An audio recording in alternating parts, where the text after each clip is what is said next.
Hi, everyone. Episode 3 of What's the Tea? My name is Zach, and I'll be here interviewing our development assistant, Rachel Forsyth. Hi, everyone. So, first question, I want to get started with the interview. Um, what's the tea with development? Oh, what's the tea with development? What flavor would you like? So basically, development has been nonstop busy since the whole world started going crazy. So we have been in the office every week trying to keep the ship afloat here at SSFS, working hard, um, helping people who need help and people who are calling in wanting to help as well, because we are getting calls off the hook asking if how they can help us, whether by donations, in-kind donations, just what have you. We've had the call, and we appreciate everyone who has stepped up and is willing to help us, South Suburban Family Shelter, just continue as we go, as we continue this 40th year of being around during this crazy time. So we're very, very grateful for everyone who has been ringing our phones and stopping by, giving us whatever we need at that moment. Yeah, it's very much appreciated. So, people might be wondering, what is development? Could you give us a quick rundown of what that department is? Sure. So if you hear development, then you're hearing fundraising. So basically, what I do is in the department, I basically focus on learning names and making sure who I know the donors so that my uppers can also know the donors. So I'm pretty, along with my coworker Brittany, we tend to be the face of the organization. We're the ones that you see when you walk into the office. You'll hear my voice if you call us on the phone most of the time. I'll be the one that says, "Hi, how can I help you?" and everything like that. So I make sure everyone gets their thank you notes, make sure that they are well thanked when they do anything for us, because we're so appreciative. And basically, I make sure that we know what's coming in, and I have to keep track. If we are low on food, I go on social media and ask our friends and family of South Suburban Family Shelter whether they have food to spare, or if next time they go to the grocery store, they can get like an extra oatmeal or cereal for us, what have you.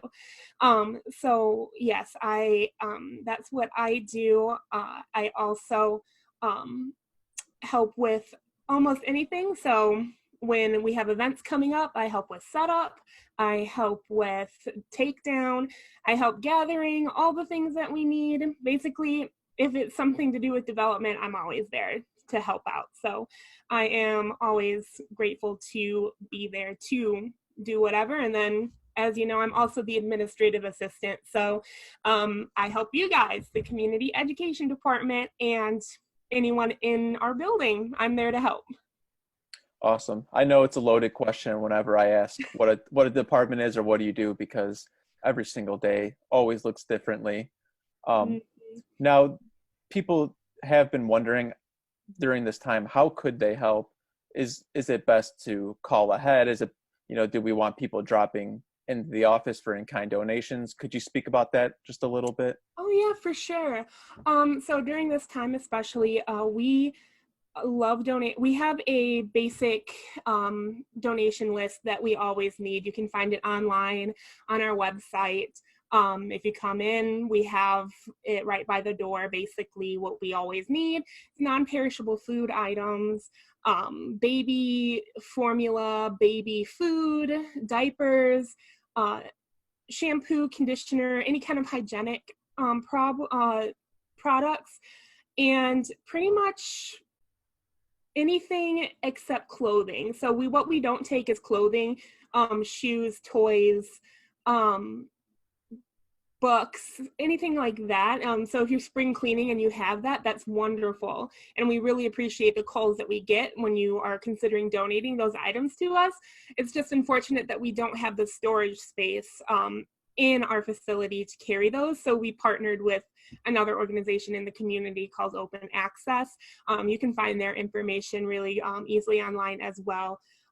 or you can call us and I can always give you the number. I have it memorized in my head, of course. So basically, we really do at this time appreciate those in-kind donations, but at this time, most of all, we really appreciate monetary and gift card donations, just because each of our clients in the counseling program, each of the clients in our sanctuary transitional housing program, they all have each unique individual needs, and in order to fulfill those needs, like if they have a special diet, things like that, if a car seat breaks for their kids and we need to get them a car seat, or even if their tire goes flat and they can't get to work, which they depend on that to make sure that their home is completely stays stable. We like to have that in our pocket just so that we can take it out whenever our clients need it and give them what they need at that moment, especially now because they might not be able to get it anywhere else where they normally would. So that's why we like to make sure we have those monetary and gift card donations available for them.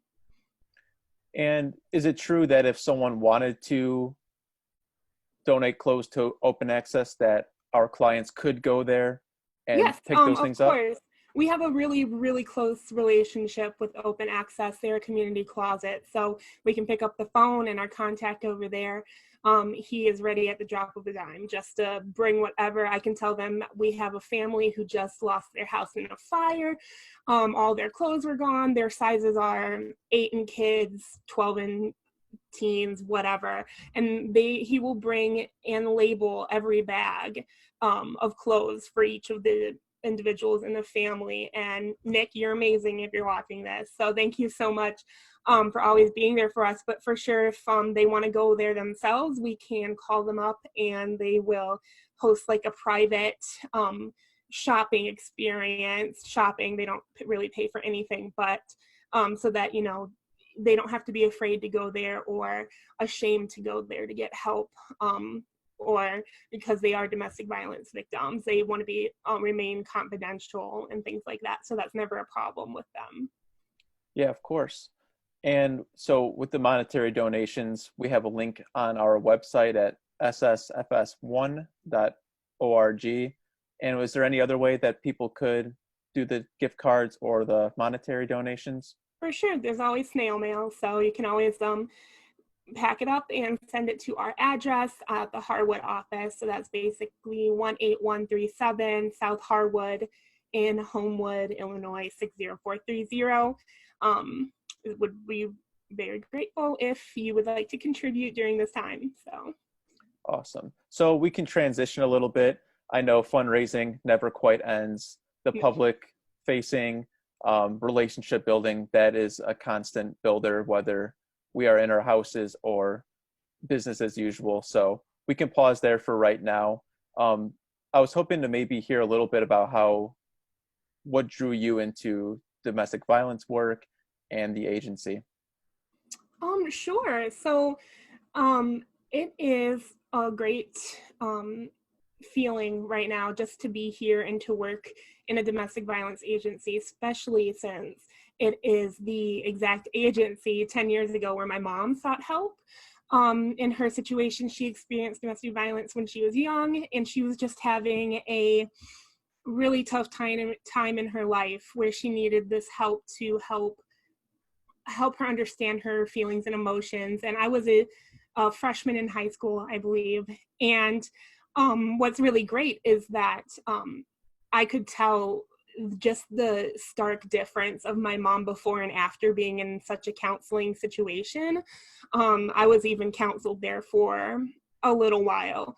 And I remember it like it was yesterday, because basically what had happened is we stayed there for a long time, and she stayed there during the services for counseling for a while.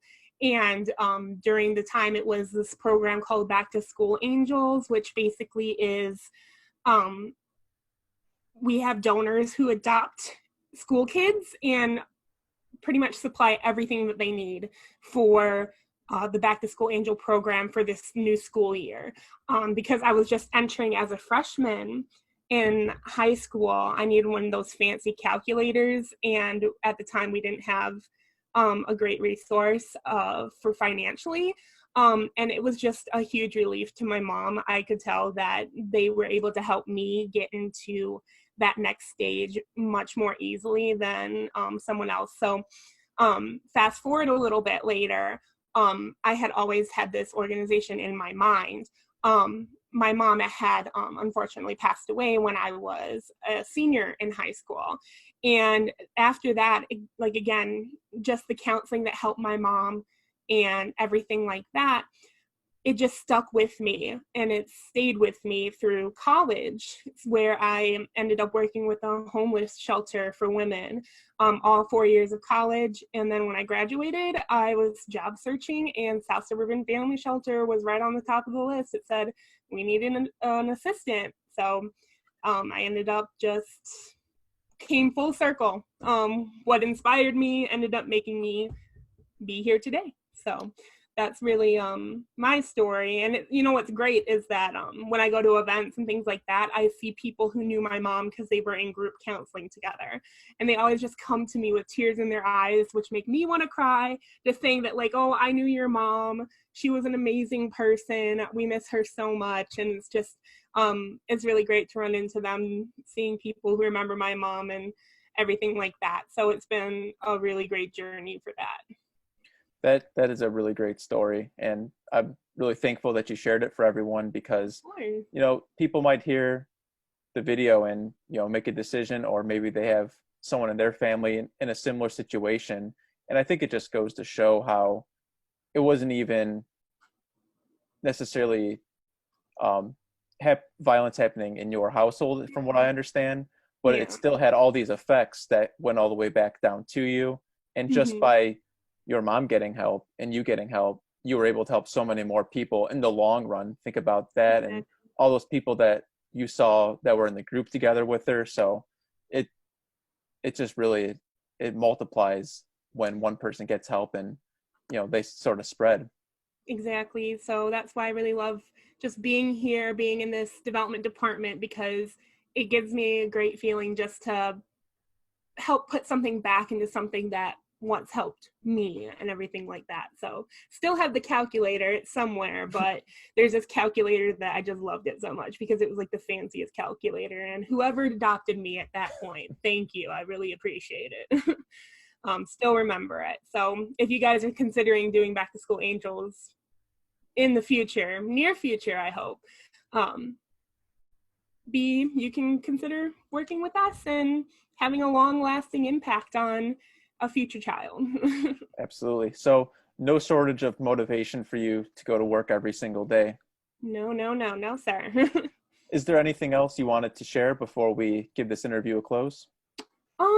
Just again, thank you for everything that you do. I know you guys are super busy. I know you guys were probably disappointed when all the schools shut down because no more teaching the kids face to face, but I know the development team is really proud of you guys, and we hope that you guys can get back into the schools next year. And what you're doing with these interviews, I think, is really great for the community to show what SSFS is all about.